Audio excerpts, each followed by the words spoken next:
Little Pilgrim's Progress, Part 2, Chapter 68, The Valley of Humiliation. Christiana was much pleased at the interpreter's kindness, and she also had to thank Prudence for making their stay at the Palace Beautiful so pleasant. It was early when Great Heart arrived, and the children were not long in preparing for their journey. "We will go to the bottom of the hill with you," said Prudence. "The path is slippery and rather dangerous."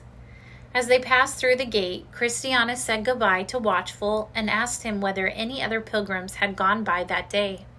Watchful said no, but a traveler had rested in his lodge the night before and had told him of some pilgrims who had been attacked and robbed by the wicked prince's servants.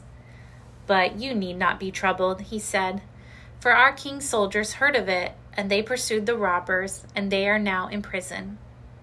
Christiana and Mercy had turned pale when Watchful mentioned the robbers. But Matthew touched his sister's hand, whispering, "You need not be afraid, Christiana. You are forgetting that we have Great Heart with us." So the little party set out and began to descend the steep path that led into the Valley of Humiliation. It was slippery, but piety carried innocence, and Prudence gave a hand to each of the little brothers, while Great Heart went first with Christiana, and Matthew came behind them all with Mercy. At last they reached the valley in safety, and Piety said, "It was in this valley that Christian fought his battle with self. But if that bad wild dog comes out to meet you, you must not be frightened. Great Heart will take good care of you, and the king will be ready to help you." Then the sisters returned to the palace, and the children followed their guide across the valley.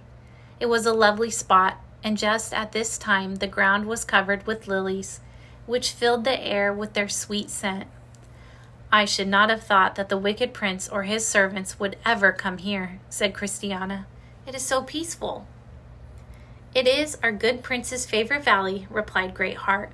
"He once lived here for some time, but you must not expect to find any place where the wicked prince and his servants do not come until you are in the king's own country."